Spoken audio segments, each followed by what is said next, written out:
Good morning, everyone. This is Ron. It's Sunday morning, a little after 11 a.m., and we'll go ahead and get started this morning. We will start off with questions. On yesterday, uh, Audrey had uh, something she read from us, a response from AI that we thought was very interesting, and that led the discussion. And then we got into a discussion on uh, gender. That led us to a discussion of gender, rather, and we kind of stayed there the rest of the day. So what I'll do then, since Nick carried that discussion the rest of the way, let him do a recap in a few minutes.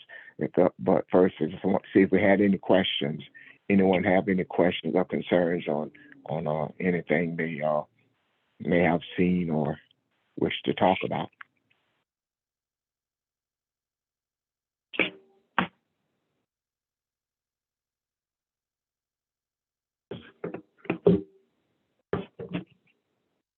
Well, this is probably just a something we've discussed many times. Just bring to our attention. If you notice again weather patterns, and I guess I'm in awe of what's going on in California or on the West Coast, period, even in Hawaii. But this tropical storm that's approaching Southern California. Can I ask you guys to mute your phone, please? Make sure your phones are muted. So as we move forward and things uh, move in the earth, the energy in the earth is currently just steady moving, and weather patterns are again something that grabs the headlines. As one of the news weather guys said, this will probably go down as the hottest July in history. So just an observation. But anyway, anyone else questions or comments on anything? Hey, Good Ron, morning, everyone. go ahead. Go ahead, Big Charles. No, you go. You go ahead. Well, my question is, when we was created, when we was brought into being as a soul, and and God blowed Himself in us, became us, and made us a living soul. Was we living then before God blowed Himself into us, blow His Spirit into us? Were we living before then? What's the substance we was before He did what He did? Or not He, it. Yeah, I know what you're asking, Charles. That's a good question. It says man became a living soul, and I've never looked up living, uh, what that actually meant. I think there is a, a difference there, something he was trying to tell us based on what we know life to be and uh, what we are understanding spirituality to be. So I don't. That's a good question. Anyone have any insight in it before? While I kind of look up that. Anyone, please. Yeah, good morning, Ron. This is George in Philly, and I just, want to respond to a question. In my opinion, they say spirit, can never be destroyed, always was, is, moving in form, out of form, and through form. And so when we look at um, us being created in the spirit of God, which God is spirit, then we existed again before the beginning when we talk about being able to look at it both from the spirit and also from energy. So if energy always existed, if the spirit always existed, then I think we were created, from the very beginning of what we understand origin to be as far as the six forms of humanity.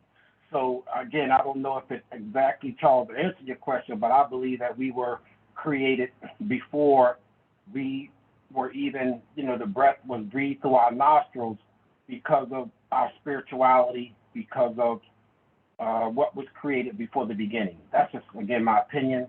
I don't know if anybody else have any comments on that, but I believe that we were created, before even the breath was breathed into our nostrils. That's my thoughts on that. I'm done. Thank you, George. I couldn't agree with you more. I was wondering, I've always thought that meant something to do with the type of breath or the level of breath. Like when the scripture talks about spirit or breath or the wind, all of those coming from the same root word. So I meant to look that part up, and I agree with you that man has always existed even before he was brought into the earth. But I always wondered what message that was he was saying to us. And I never bothered to. This is Richard. If I have a little different take on that, or I just suggest for consideration, if the we was always the one and then was separated in the sense of maybe a drop of water being separated from an ocean, that we that then became pretty much in the way that we talked about years ago, within that overall bubble of reality, if you want. I think we came into the body, which to me suggests, of course, that the now one, me, what I think of as me that's in the body, could be in other bodies, in other realms, realities, and parts of the universe. So it was always there. There's just simply like when you're kneading dough to make bread or something or other, and you pull off a piece. It's all part of the dough. That's clumsy, but that's the best I can do. So what was created was really this sort of, separation, illusion of separation for the purposes of our being, and let's say being here, and depending on who you listen to and how you interpret what they say, for whatever exercise or whatever learning we're here to accomplish. But so what am I saying is behind it all was there was no real free life. It was always. Now you're getting into silly, I can't find the words, right? Because this is going back to the beginning. When you get back to sort of beginning and everything is subsumed into one reality or one word, then how do you express it? I don't know. I hope you get the idea of what I'm trying to say, but I don't think there was a creation in the true sense, full sense of the term. But like I said, with that sense of separation, that was a form of creation, but within the context of a whole, that was always the whole. And that's part of our coming to understand the quote unquote who we are, to then find our way, call it back to beginning. I've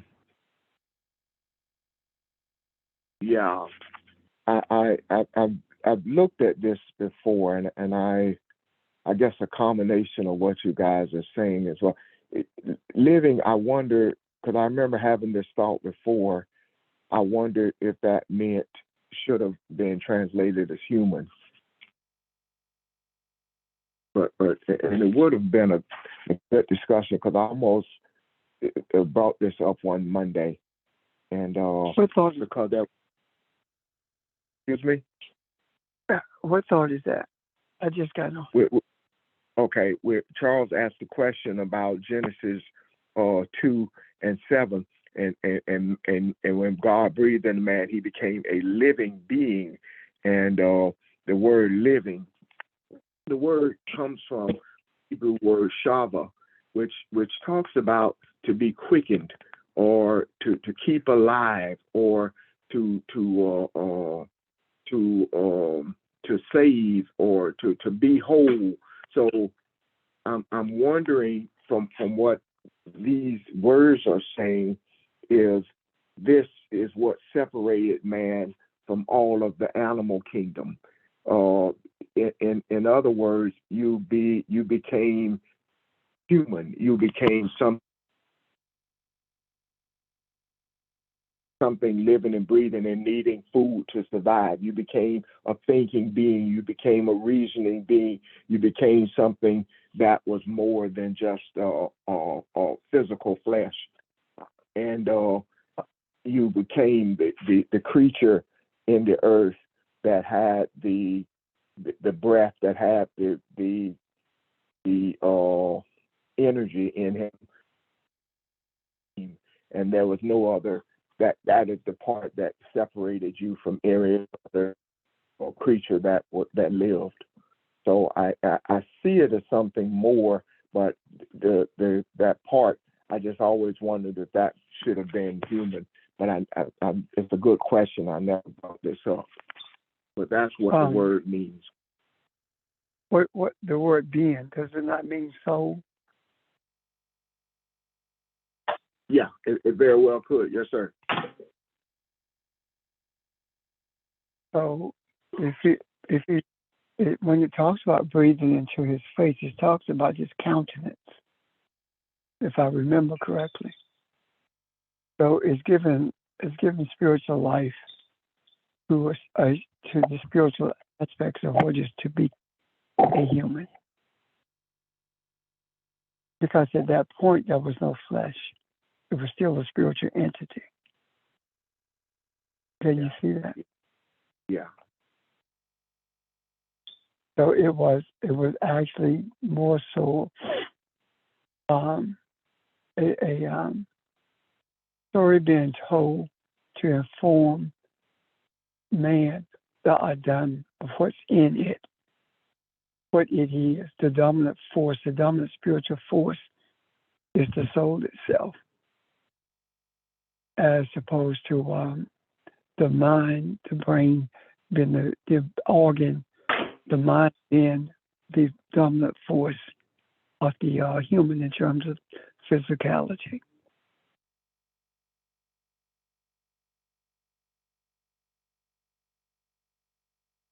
Does that make sense? The concordance. So nostril does come back to countenance, and as we before, countenance is not just talking about your face; it's talking about your whole being, that part of you from the inside out that changes your face. If that makes sense. It could not mean face anyway, because again, this is not speaking to a physical entity. It's talking about the spiritual makeup of that which is to become a physical entity known as human. Does that make sense?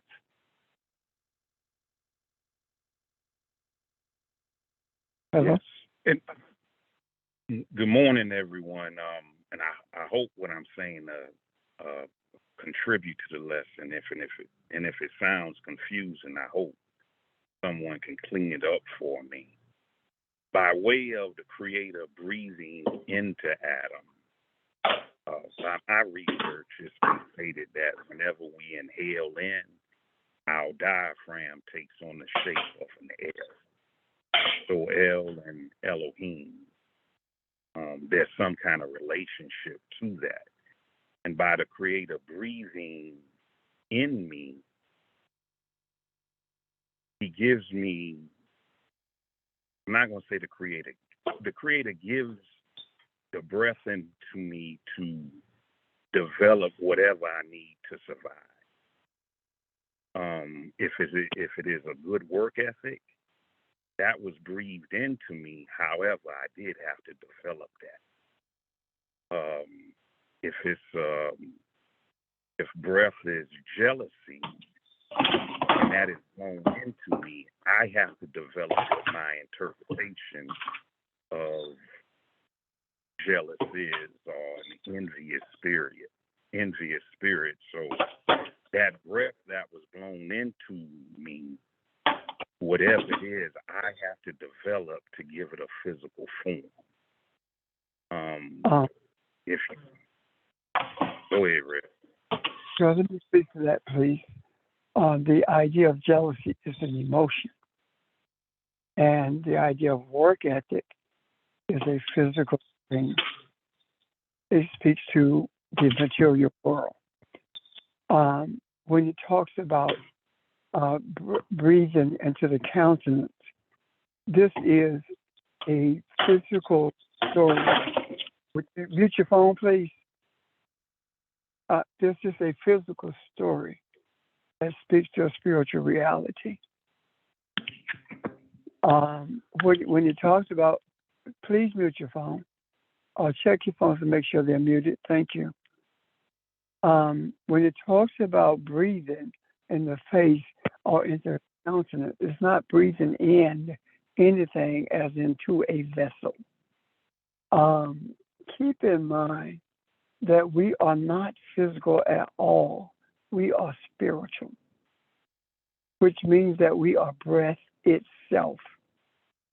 So there is an awareness that's made to this breath that emanates from the original breath.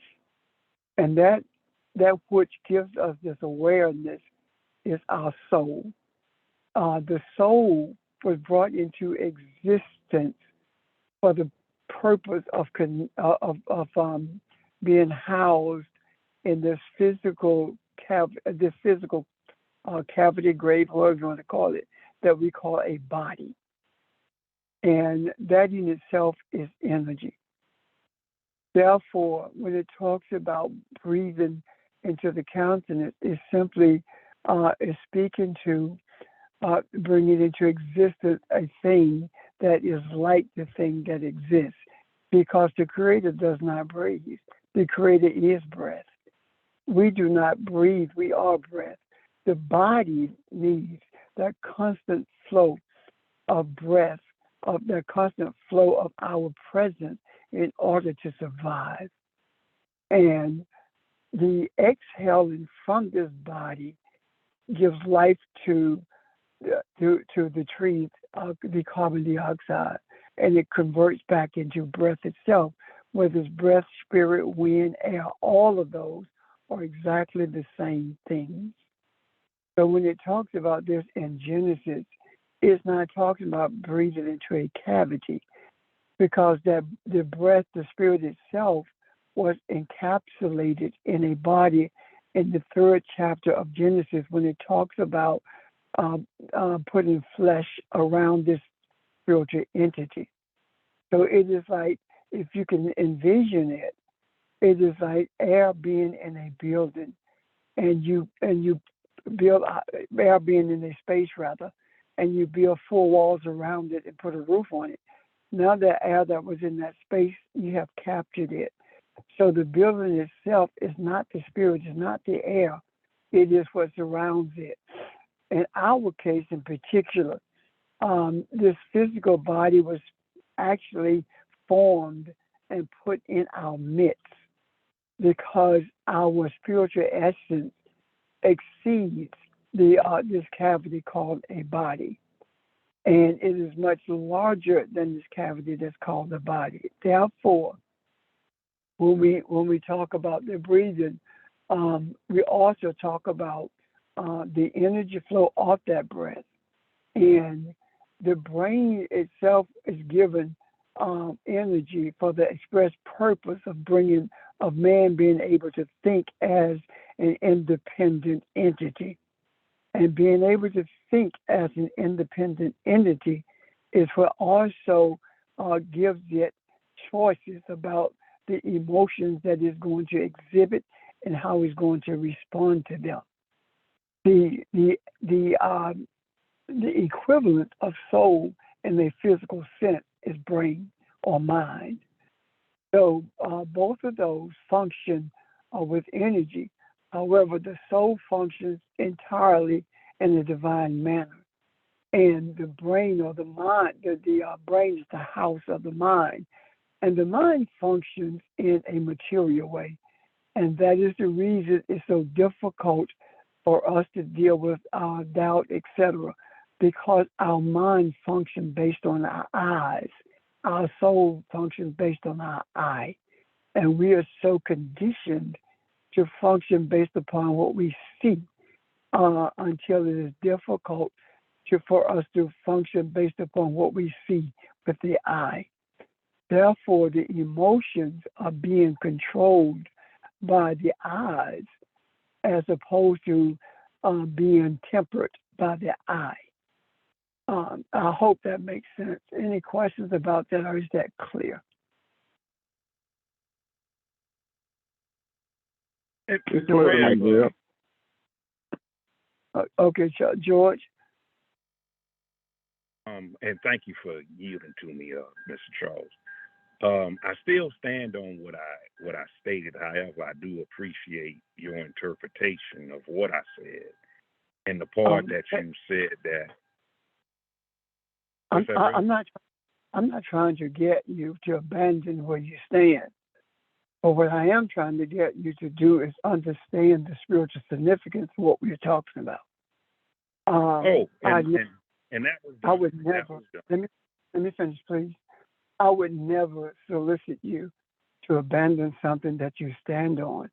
The only thing that I and the rest of us do is do our best to explain the spiritual essence of our existence based upon the allegories that have been left for us to understand in a spiritual way. Therefore, excuse me, it is incumbent upon us to make sure that we do everything we can to understand the allegory from the original language so as to be able to not interpret it as much as translate the understanding of it into a limited language called English. So please understand, not just you, George, but anyone, that we have no desire to move you from where you are. In order for you to be moved from your stand, you have to make that decision. That is not a decision we make, neither is it a decision that we care to make, because everyone everyone has free will to choose the direction that they want to travel in. Thank you. I'm done. Well, Reb, the part that kind of intrigued me in what you said about the physical eye being material and your soul being your inner eye, it's always kind of intrigued me that how does Clarence Carter, someone who was born blind, why does he have a better musical contract than people who can see? Was someone guiding him for him to own his own publishing? Did he get that on his own? So the inner, I would have to agree, the physical eye is associated to the material world, yet the inner eye is just what it says. It has more to do with your soul. But nonetheless, though, thank you very much. Yes, sir. You're welcome. Thank you for raising it. I'm done. Charles, how do you feel about it? Did we answer your question? I don't think we've. I think we may revisit this at some time, because I kind of see some other questions in there that I want to look at. But go ahead, raise it. Well, part of the one thing I always thought this verse related to the death of man. If you do this, you will surely die. I wonder, was that referring to you reverting back to the mass that you were before you were breathed on, before you experienced your soul? That was what was the relationship between those two things? The other part was, another question I had is man not being physical, and you've addressed this, but I still can't see it clearly. Man not being a physical being, so that breath, experiencing the fact that who he is, accepting that breath and feeling it as a spiritual being had to be different than from a physical perspective, the way we look at it and think of it today. I just, it just kind of, I've never really been able to see that clearly. But those two things were. Let me answer approach the second first. Okay. The reason it's difficult, I do believe, is because we are limited by language in terms of understanding what the second part of what you talked about, because we think linearly, we think in steps as opposed to processing in immediacy, means that instantaneously all of this took place, but it is related to us in steps because we are, as physical entities, have a choice. I'm sorry, we as spiritual beings living in a physical world are in there for the express purpose of bringing this world to a place of spiritual essence so it will be as the world is that we exist, that we came from. No, a different way of saying as above, so is below. So we are supposed to utilize the energy forces in this physical realm to mold it so it would be one with the realm of the spiritual realm of spiritual energy itself. The first part, what did you ask, Ron? The first part was he says to them, if you do this thing, eat from this tree, you will surely die. I wondered if those two things were related. Okay, first of all, we have to look at what death is.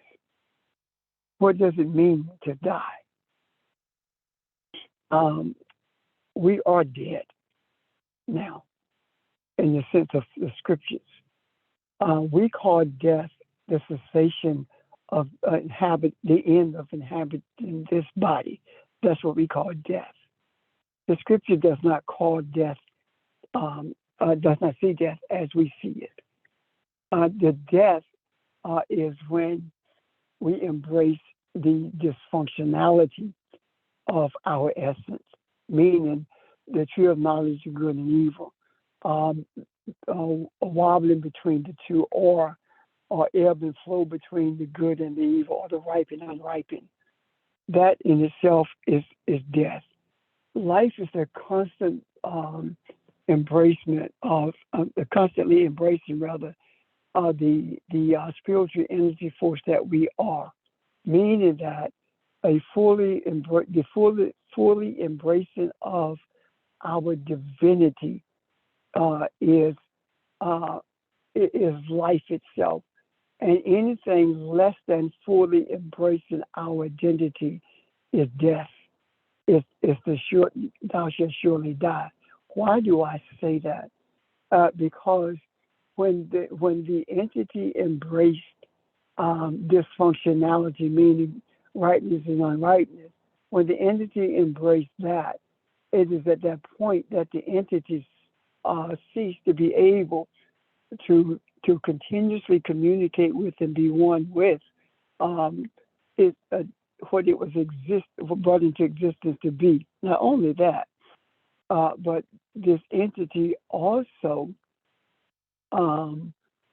ceased to recognize who it was created to be. And that was purposely done because without that dysfunctionality, there would be no free will to have a desire to function as we were created to function.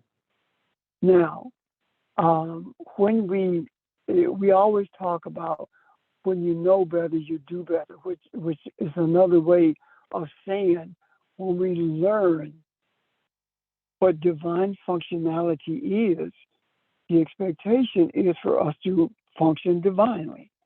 And as much as we can at this juncture in our lives, we do that. We embrace that. So when you talk about what does it mean that you should surely die, I think that word surely and die should be explored more so that we can get beyond thinking about dying in the colloquial way that we think about it and begin to embrace dying in the spiritual manner that it was meant to be embraced. Does that make sense to you, Ron? It does, and that's what I mean. I wasn't talking about death in the sense that we thought about death. That I think you answered it, and the breathing to me is I see my soul. I see everything. There is no such thing as time, and I am everything. I recognize who and what I am. That spiritual energy that connects all things. I am heaven, I am earth, I am light, I am darkness, I am male, I am female. I can see it. I can see it. So the surely die to me says that I go back to not being able to see that. I go back to, and that's kind of what I heard in your explanation. We may be saying the same thing, just saying it differently. It's not any type of physical death. It is more of an amnesia of who and what you are and what your divine being or purpose is in the earth. Right. That's a great way of putting it, the amnesia of it all. Yeah. Yeah. Yeah. So in essence, when we embrace divinity, what we're actually embracing is no thing but potential for everything. Does that make sense? Yeah, I can see that. And when we embrace that no thing but potential for everything or all things, then that's when we are truly creators. And we've experienced that because we have taken no thing, which is the state of confusion in this earth, which is no thing, and brought something into existence, and that is a desire for harmony. It is not just us on this phone who desires harmony now. Everyone does. But in order for you to see that harmony is needed and desired, there has to be disharmony to the extent that it begins to have an adverse effect on everyone. And when that happens, it opens up everyone to a desire to want something better. And the desire to want something better sometimes is defined as peace, sometimes it's defined as harmony, sometimes it's defined as loving and protecting your fellow man. Sometimes it's defined as treating everybody the same way. But all of it boils down to a desire for harmony. And when we read about the allegory of Jesus, what we begin to learn is that he laid out the steps or the foundation, may I say, for us to not only to experience that harmony within, but for that harmony from within to expand to all who are desiring harmony. When we talk about putting this desire in the macro, all we're talking about is speaking to ourselves as we speak to everyone else, because the life energy that keeps all of us alive is spirit. And that life energy that keeps all of us alive is also our source of continuous communication with each other in a spiritual way. The dynamics that we experience with our eyes and ears in a physical way is a verbal communication. But the most powerful communication of all is spiritual communication. And yes, we do verbalize spiritual desires because we are entities in a physical world that communicate with sound. And that sound is translated into spiritual energy, or transformed, I should say, into spiritual energy that influences those who are in search of understanding divinity, or in search of peace, harmony, etc. Does that make sense?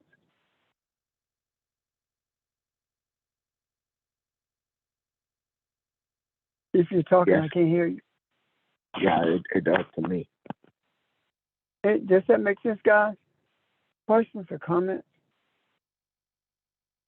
It makes more sense now as you came on and defining everything you had said. Yeah. Okay. See, when we talk about being the universe, what are we talking about? What are we talking about? Are we talking about the stars? Are we talking about the dark matter? What are we talking about when we talk about being the universe? What is the universe, as a matter of fact? What is it? Is it this expanse that we see through telescopes? Or is the universe a spiritual entity that cannot be defined, neither can it be seen with the eyes, but it can only be experienced with the eye? And those physical aspects that we deem to be the universe itself is simply an expanse of energy that is us. And that expanse of energy that is us has the potential to bring life into existence and to actually to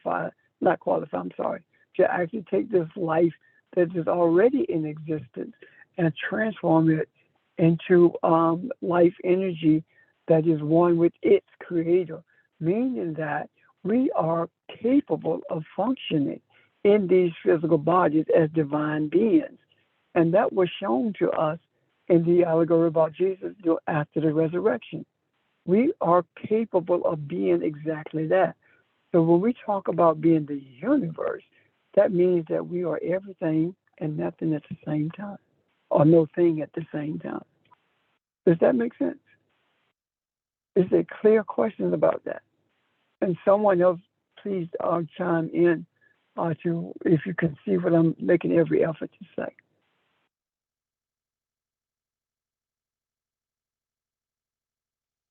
I might be able to help with that. I think Thank you.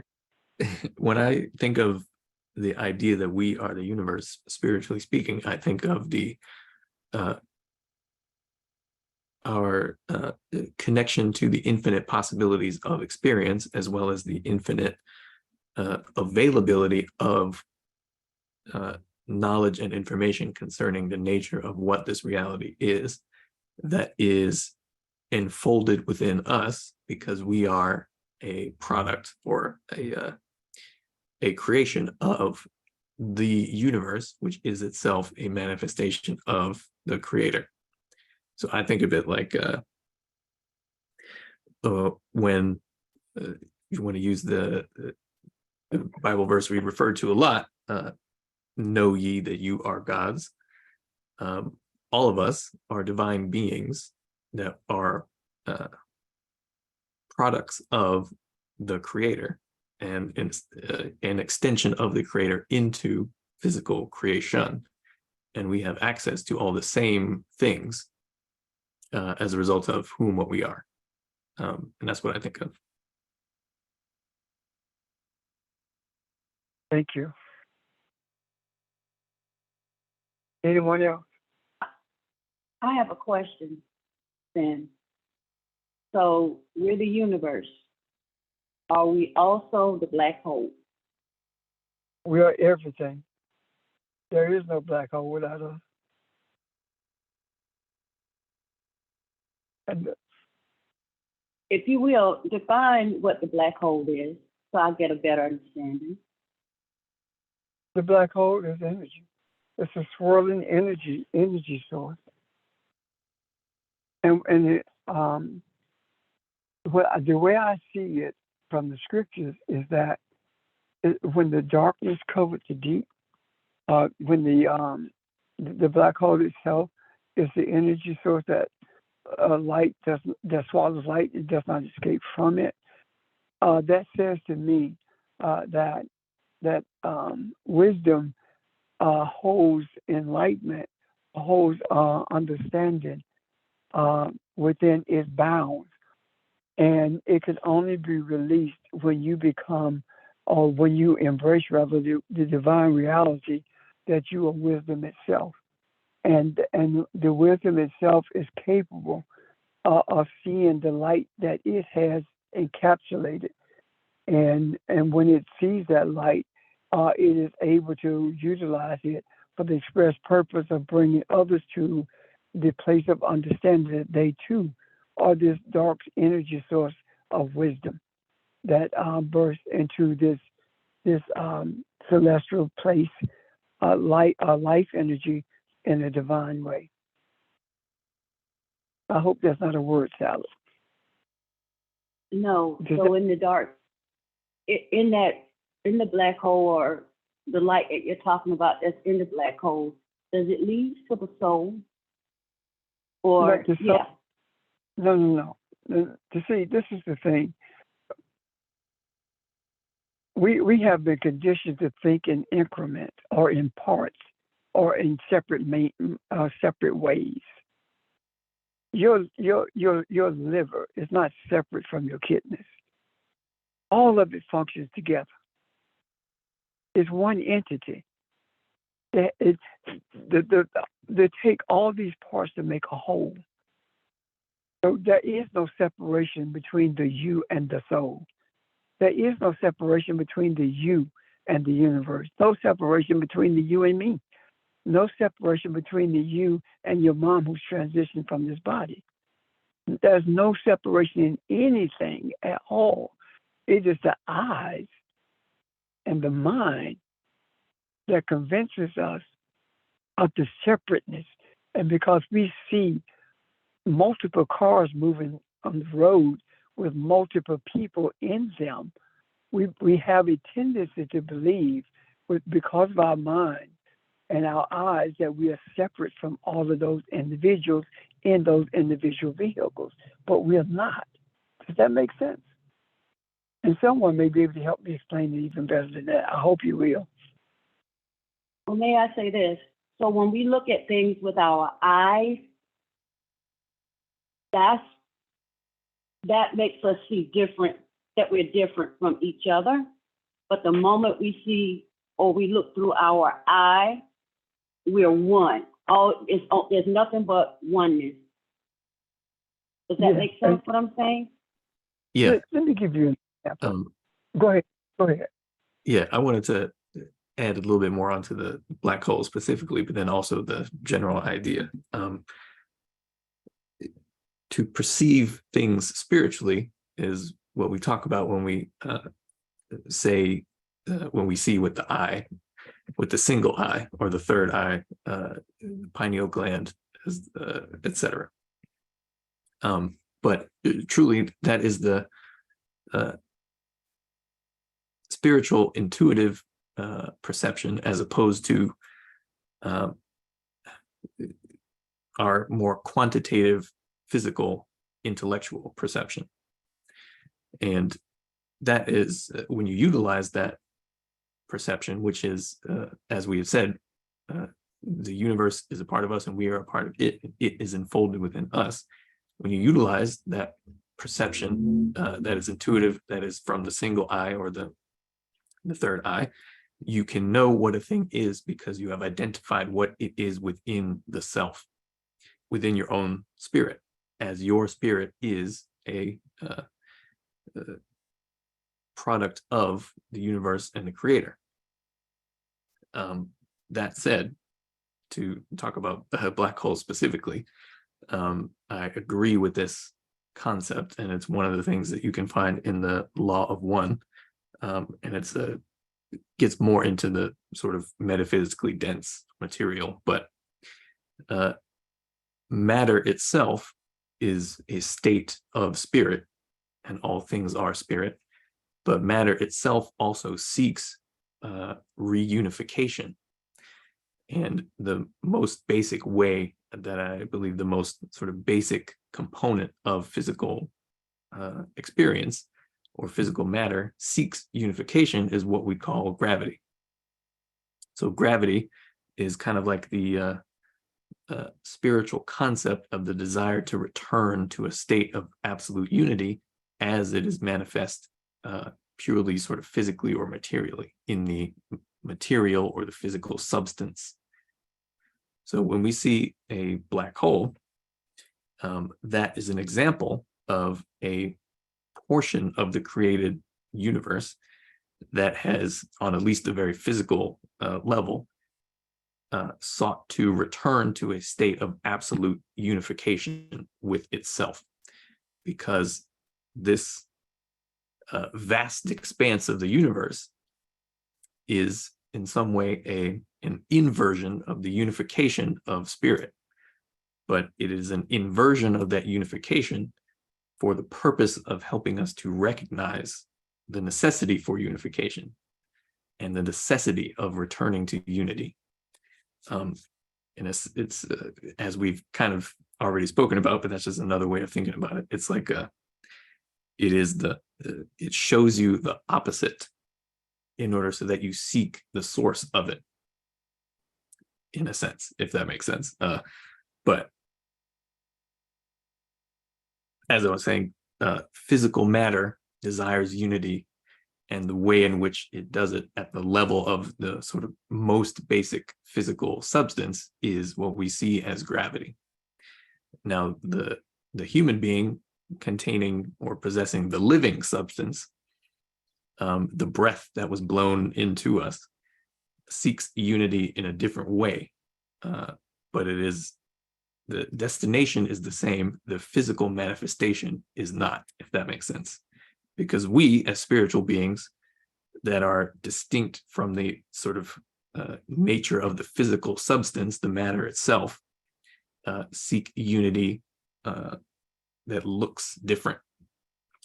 We do not collapse together into one big ball of people, but we are doing the same thing in seeking the true nature of the self and unity with our creator and the source. Thank you. Thank you. Evelyn, I want to say one other thing. Evelyn, I want to see if your question is answered. Yes, and I'm still processing. Okay. Can I say something? Go ahead. Go ahead. I'm sorry. No, go ahead. I guess my thoughts on black holes. I kind of simplify things so I can see it. I have to see it, and how I kind of simplify that, to me, I think I see them as being similar to a sinkhole in water. A sinkhole is energy, like the black hole, that seems out of control or seems chaotic, but it has some purpose in being there. If it's almost like a cleansing or purifying kind of thing, and that sinkhole, like the black hole, I wondered, like, where does that stuff go that it attracts, that it pulls in? And easier to see it from the sinkhole, I guess, because it has to come back out in some place or another. So maybe it comes back out in a less chaotic state, and it comes back out in a more useful way than when it went in. And so I look at that and look at similar to the black hole, that it repurposes stuff to come back in a different way, to have to be what it was intended to be in the beginning, and not a part of something that becomes just a mass of energy that becomes chaos or confusion. So the part that is useful is the part that comes back to you. That's my mind working. That may be totally off base, but No, No, no, Okay. no. no, it's Yeah, not all I base. hear you. That's a great segue into what I want to touch on too. Suppose for a moment that when the scripture talked about the darkness covering the deep and the light was separated from the darkness, suppose that's not what it's actually saying, that it was separated in the way that we think about separation. Suppose if what it was saying is, and the light was seen differently, or suppose it's actually saying, out of that wisdom came understanding, and from that understanding came order. And that order is spoken of when it talks about what was created on the first, second, third, etc. On those days. Suppose that's another way of saying that out of the womb of wisdom came an understanding of that wisdom, and it is what brought order to everything that exists. And with that order existing, it had to be brought to a place not of total destruction, but to a place where that order did not exist in the form that it was originally supposed to exist. And that entity that's called Adam was brought into existence in order to bring order to reorder, or to bring into order that which was allowed to be disoriented during this process. And that's what we are in the process of doing now. The order that was mentioned, we are bringing that order back into place, or we are stabilizing things so that order can be experienced all over again. When it talks about the creation of the trees, the animals, etc., that these are just metaphors for talking about spiritual balance and order that existed, so that we are able to see what it's supposed to look like when it's brought into being, because of our understanding, the experiences that we have that comes from that wisdom. Is that a bit much of a supposition?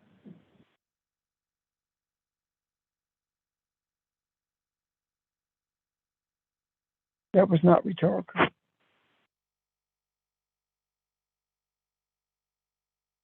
no, it was short, but it was a lot in there. We're just thinking it over, but I can see that.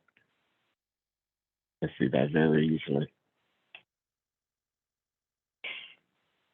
And suppose that order, the reason we are where we are now in this discussion is because we are beginning to see that order take place.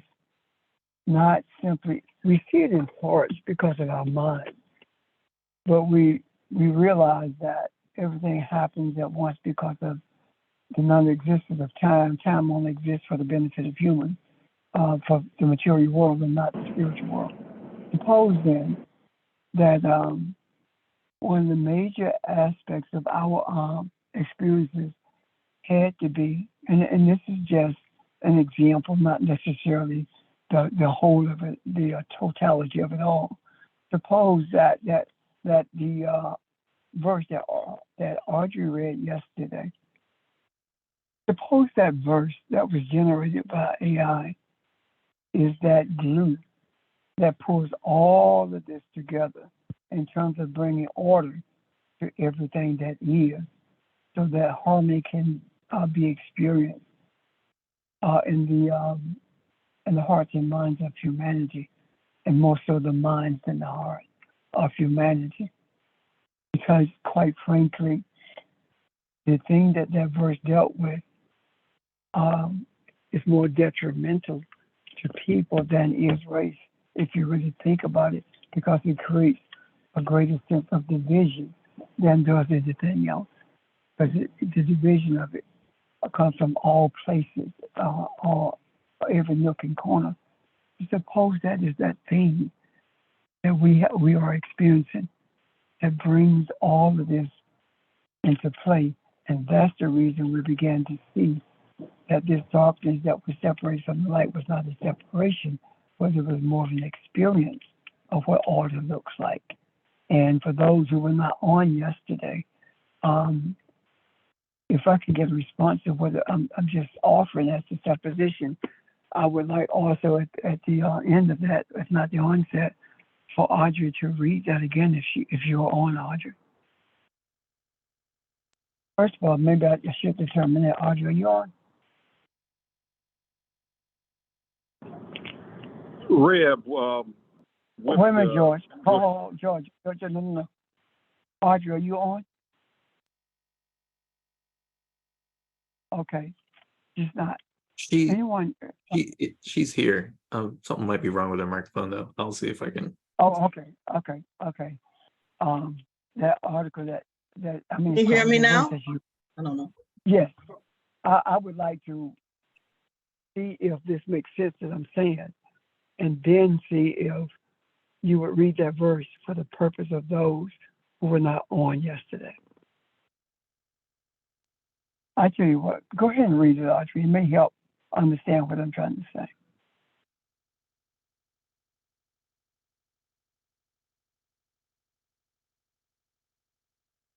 Are you reading?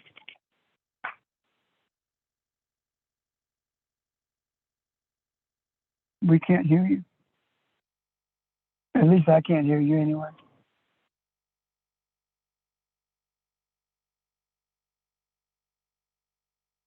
I'm not on Zoom on the phone, so I can't tell whether or not Audrey's having a problem with her mic or not. Nick, can you? Yeah, Mom, we can't hear you. You're on mute right now, but okay. She's having microphone problems for some reason. Do you have access to it, Nick? I'll see if I can find it. Okay, because I would the reason why you're looking for it and why she's trying to get her mic fixed. What I said makes sense. Does it make sense, the supposition I'm offering?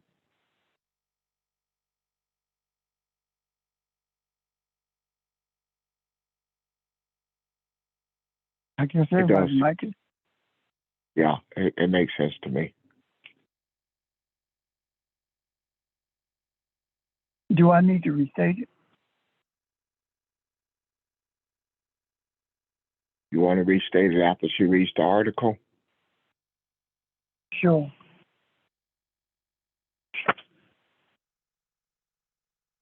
That's what you're gonna do.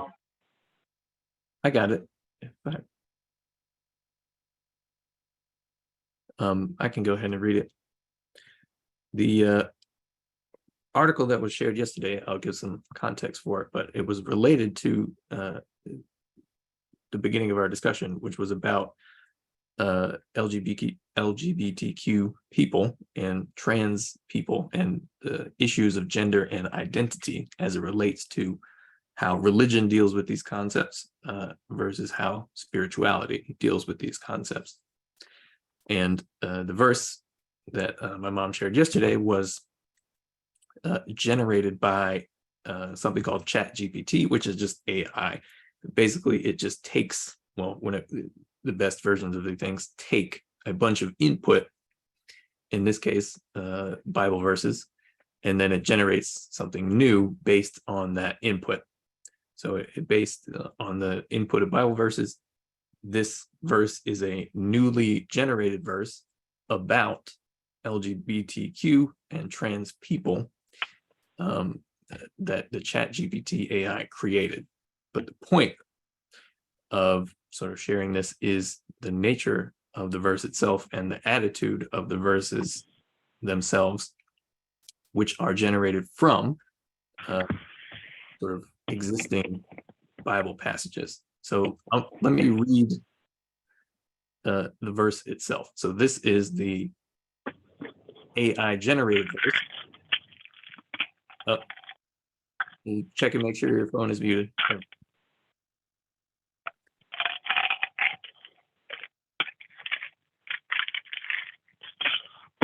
Phone number ending in 188. Hello? Hey, yep. Okay, there we go. That was me, I'm sorry. No problem. So this is the AI generated verse, which again is, you can think of it like a combination of many other Bible verses and concepts. And this verse is about LGBTQ and trans identity. So here it is. And a woman whose heart was divided between spirit and body came before him. In quiet despair, she asked, "Lord, I come to you estranged, for my spirit and body are not one. How shall I hope to enter the kingdom of God?" Jesus looked upon her with kindness, replying, "My child, blessed are those who strive for unity within themselves, for they shall know the deepest truths of my Father's creation. Be not afraid, for in the kingdom of God there is no man nor woman, as all are one in spirit. The gates of my Father's kingdom will open for those who love and are loved. For God looks not upon the body, but upon the heart." And that's the verse. I Thank you. want to say this, Wait, Pastor Go into the one thing I felt yesterday when Audrey read that is when she set it up, it's almost like AI picked up on the sincerity of the question, and it matched that. This is someone who's sincerely reaching and searching for something, need an answer here, and it's almost like that was met, that was felt, and I know that sounds crazy.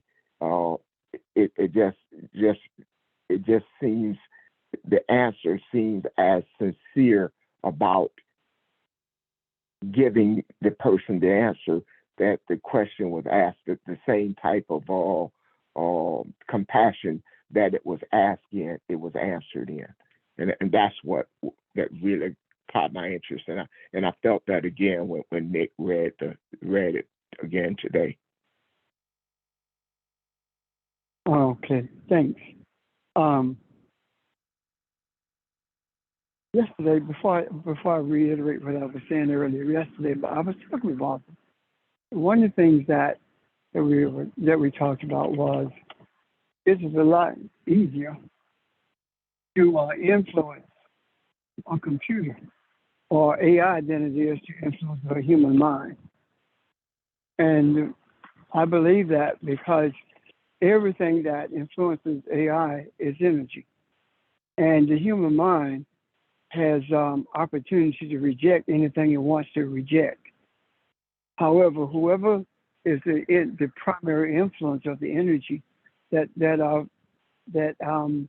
pulls together the information in AI, the circuits don't have a choice, or the whatever they are, that don't have a choice other than to bow to that energy flow. So what I'm saying in essence is that suppose that that verse that was generated is, as Ron said, picked up on the sincerity, but also because of the influence of this deep desire for spirituality to be the primary influence in the earth. Now, based on what I was saying earlier, suppose that this is the type of energy flow that's generated. That's found in this verse that is necessary for us to embrace in order to bring into existence the order that was from the beginning. And what I was saying was, from the beginning, this light that came out of the darkness brought order, which means that the experience of enlightenment, the experience of wisdom, or the experience of the understanding of the wisdom brought order into the earth.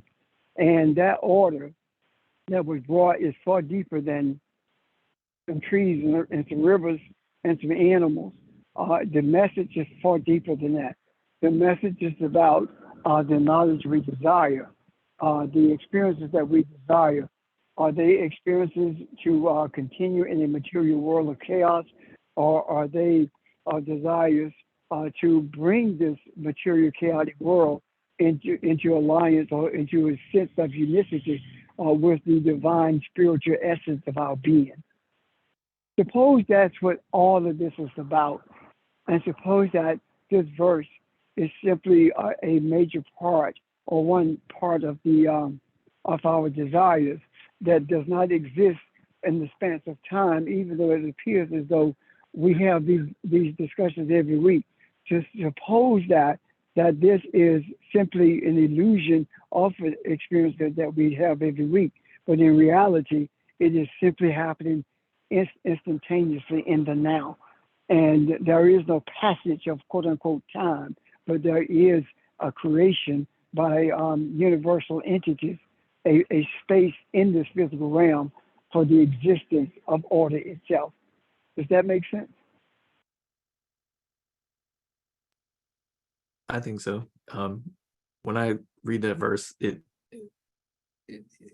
as you say, it immediately cuts through, I think, a lot of the confusion that is created by, or the confusion and negativity created by the religious response to LGBTQ and trans identity, which is not a spiritual response.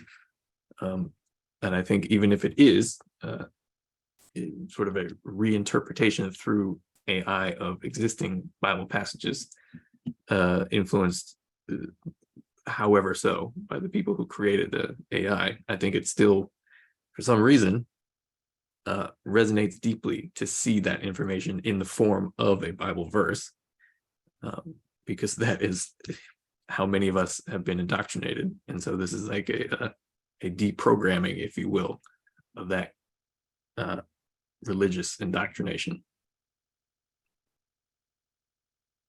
Conceptually, what's included in here reminds me of what we've seen in Thomas and read in Thomas, when it talks about the two becoming one, or when the outside and the inside, everything is one. It's that same concept, which goes beyond gender or ethnicity or anything that any of the labels that we put on stuff. It goes beyond the labels and gets to the essence of unicity.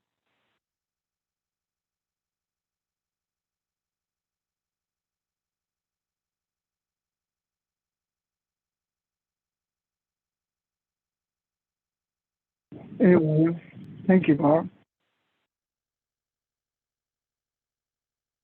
Hey, Rev, can I put this in there? You can either tell me it's wrong or it's not what you're talking about.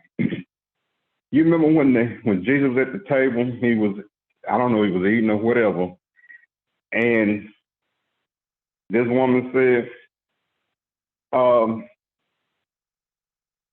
guess she wanted some food too, I'm not sure. And Jesus said, I can't give this food to dogs, that is meant for God's children. And the lady said, even the dog eats the crumbs from the table. And then from that, he said, I didn't see this kind of faith in all my life. So I'm thinking that woman was the EBQ thing you're talking about. That's how I see it. You understand what I'm trying to say, Rev?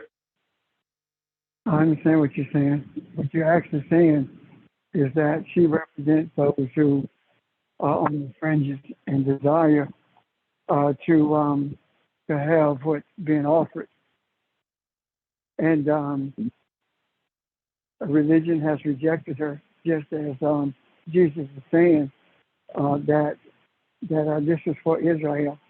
And she said, "Eat a dog, eat the scraps from the table." This scripture is actually saying that there is no rejection for anyone, meaning that this is available to everyone, even if they are someone who really just want pieces of it. For example, I'll give you an example of what I'm saying. Before COVID, when we were in class there in Gadsden on Monday nights, our class was frequented by people who were going to do a quote-unquote initial sermon. And the only reason they came to the class was to get an understanding of the scripture that they were going to preach from. They didn't want any real understanding of what we were talking about at all. They didn't even want any real knowledge of who God is. All they wanted was a message that they could be impressive with when they preached. Well, I could very easily say to them, no. However, I didn't know why. Because the seed in the hardest ground at some point may germinate and grow. So to me, this is no different than the woman who talked about even the dog eat the scraps on the table. And by no means am I calling anyone a dog. That's not what I'm saying at all. I'm just using the analogy to help explain, I think, what Charles is seeing in this particular scripture that was read. Does that make sense to you guys, or can you see that analogy? And I want to offer something else as well in a moment in regards to that. Can you see that analogy? Yes. But may I say something, please? Go ahead. Can you hear me? I hear you. From what I got from that, I don't know if it was a lady or a man who went to AI to get an answer, I feel her pain because if anyone has been broken before in their life, who has experienced a lot, you go as far as you can go to get that pain removed. You don't want to feel that pain anymore. A lot of people commit suicide. But when Audrey read that article, I can relate to what that person felt. And when you've been broken and you've been hurt, you need an answer. You want to know what I can do for this feeling to leave me. It's gripping my heart. It's taking, it's just taking over. So it's taking a toll on you. Yes.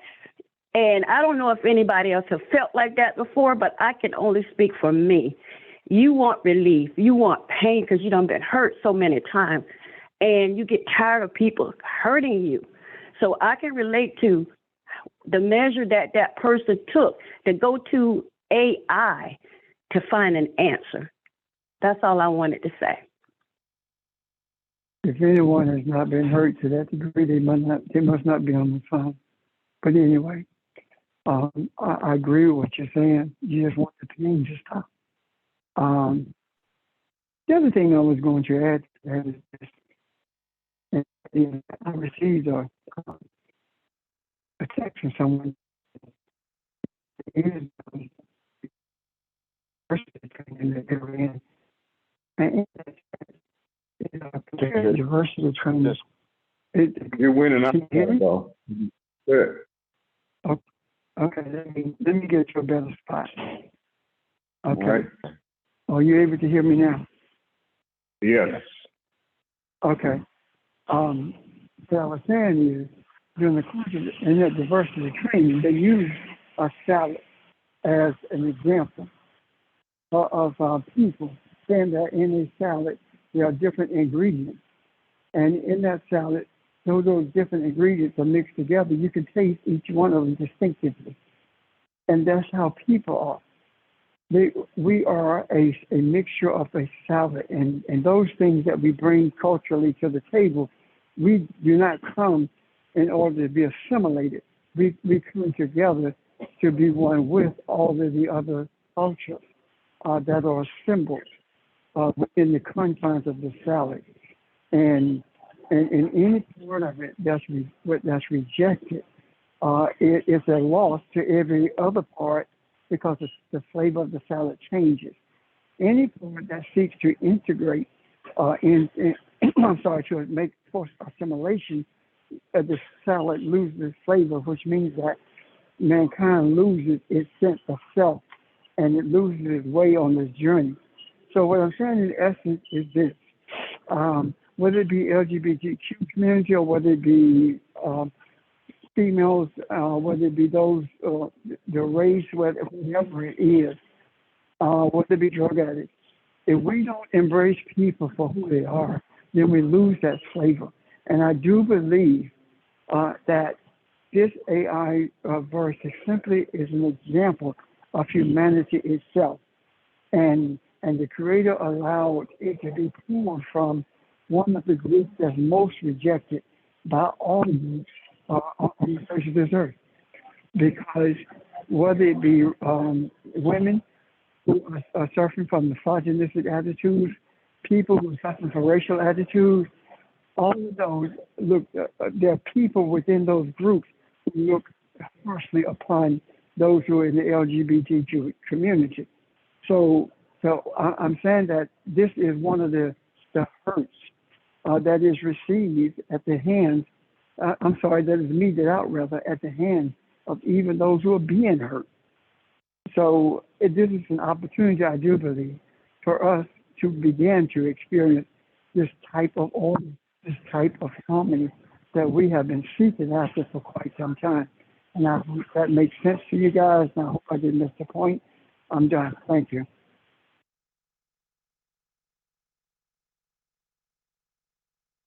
It makes a lot of sense. There was one more point made yesterday that I was really captured by and wanted to expand on a little bit. Audrey and Sheldon alluded to there being different genders, and I thought about that. I mean, the way we've been taught to look at things, everything is absolute. You either this or you're that, or you're from black and white, from heaven and earth.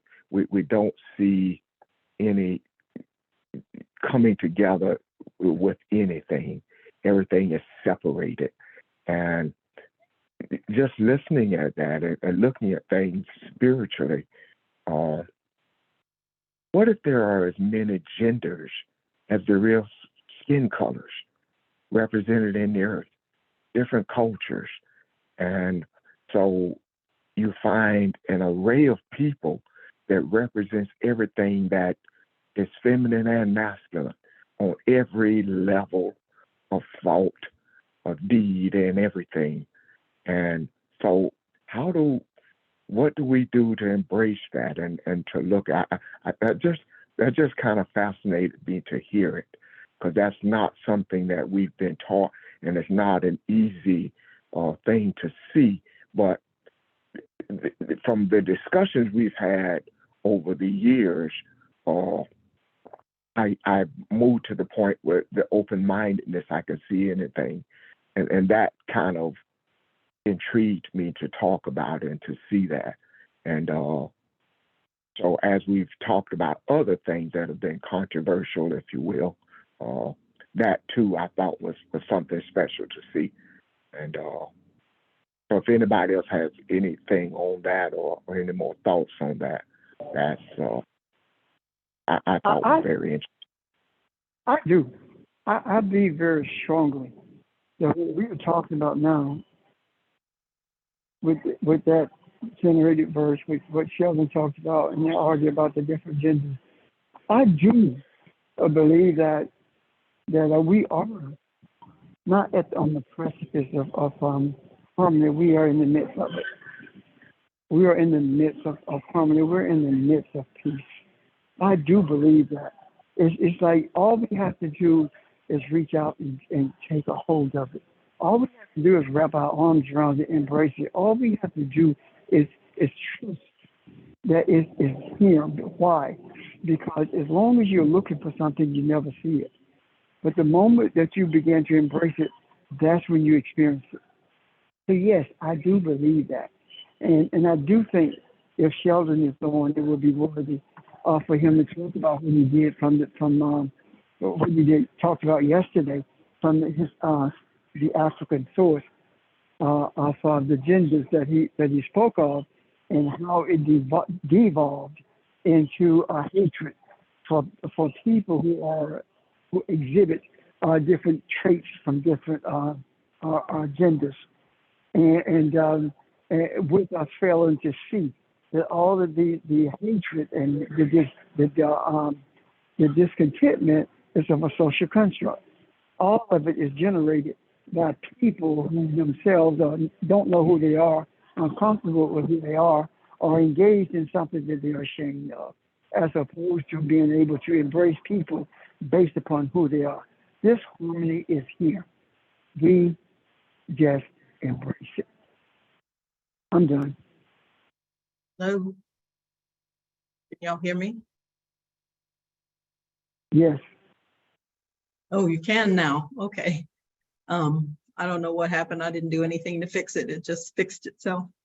But anyway, just to follow up to what you were saying, Pastor, I think that was what Sheldon shared was pretty eye-opening to me in terms of the fact that if that's always been a part of African culture, and it's even, and the fact that it's evident to even today, it just makes me. Audrey, yes, yes. Please speak to what you're referencing, because there are some people who probably went on yesterday. Okay. I'm talking about the genders all the various genders and the roles in African society that Sheldon spoke about yesterday. And then I spoke about the fact that even in the Talmud, they identify at least 8 different genders, although the article I read didn't specifically go into detail of the roles they played in society. But to me, if those various genders have been around even before colonization in Africa, and even before slavery, even before Africans met Europeans, it was a part of the culture, and it's still a part of the culture today, but it's been so devalued, and it's made us as an African culture feel like we are deviant. That's the word the article used yesterday. But I feel like it's kind of a little bit freeing, actually, to know that that's been around and been part of African culture forever, basically. But I think it helps not, I think it helps us sort of find ourselves, to know that it's always been a part of our culture and it's always had a particular role in society that's been accepted, and that it's served kind of a spiritual purpose. Although I'm not fully sure what that spiritual purpose is or was, but I think I see it. it I'm sorry. resonates in me that it did serve a spiritual purpose. Anyway, go ahead. I think I see it, Audrey. I think the spiritual purpose that it represents is right before our eyes, in that some of the strongest proponents of the LGBTQ community are Africans who are Christians, or Africans in general, in this nation especially. And look at what's emerging on the continent when it comes to the LGBT community. The Europeans are doing on the continent in the name of Christianity.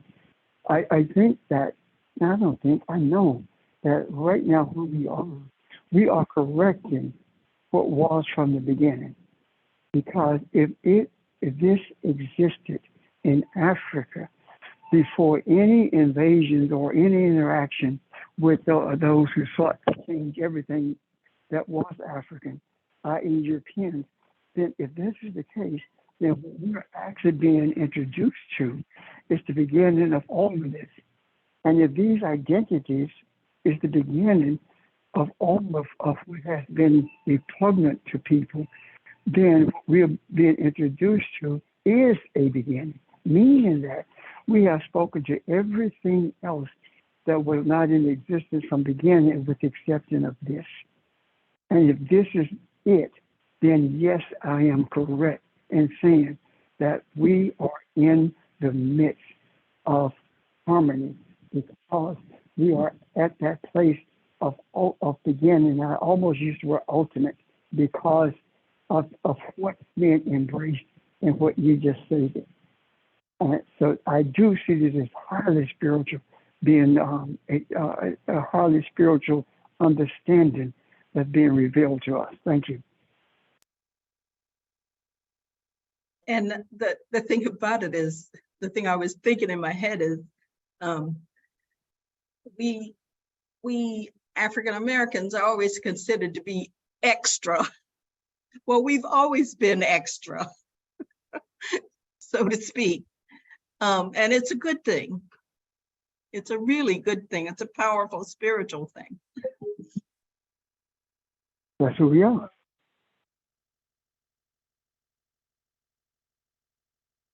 And if I can make an attempt to tie this together, what we were saying earlier, can it be that these multiple genders that the earth has once known is our example of being pulled into the black hole?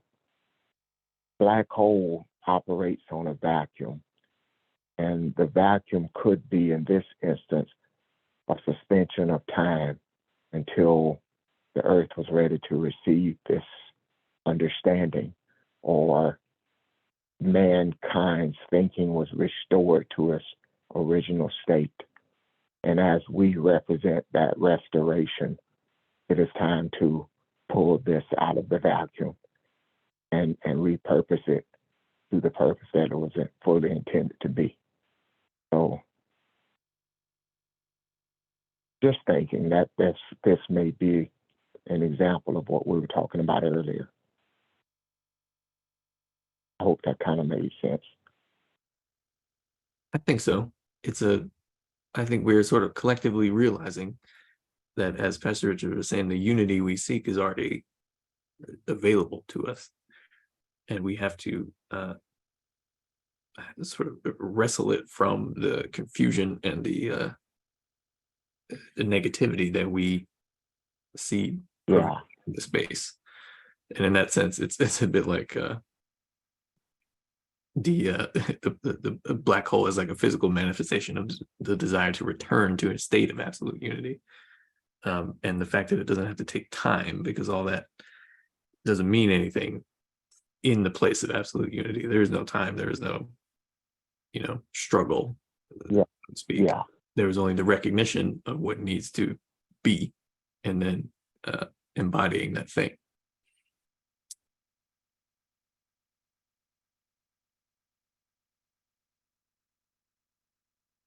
Good discussion. We had a number. Has everyone's question been answered? Evelyn, Charles, and I don't know if we came back to you and asked that question. Yeah, Everybody okay? this is Evelyn. Okay. Everything that you guys have said, everyone, it makes sense. And while you were talking on about the black hole and everything, Nick, so is CERN trying to create what's already inside of us? They're doing physical material science, and in an attempt to understand the universe, they are CERN is the particle collider. If anybody was unaware, that's the thing where they smash particles together in order to find basically new concepts of physics. But it is somewhat ironic because in the way spirit manifests in the physical, they are attempting to study the collisions of things in order to understand a more fundamental truth. They are attempting to study the way black holes behave in order to understand more fundamental truth. The collision of things is the spiritually speaking, as I mentioned yesterday, like we talk about the battle of the sexes, or the tension that exists between races of people, either one of them in various states of ignorance concerning the nature of the true identity of self, or their true identity. The collisions between things are what allow for conflict, and it is in the resolving of the conflict that the spiritual work of the reunification of the total universal self is accomplished. So you could look at material science, physical science, as essentially an attempt to understand the physical nature of the universe as like a physical parallel to understanding the spiritual nature of the universe. But the sort of core activities are similar, with specific reference to the collisions between atoms that occur at CERN or something like that. But anyway, I hope that was not confusing. Yes, I'm good. Thank you.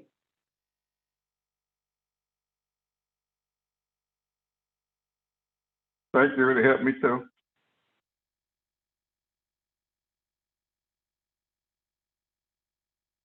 Anyone else? Any questions or comments?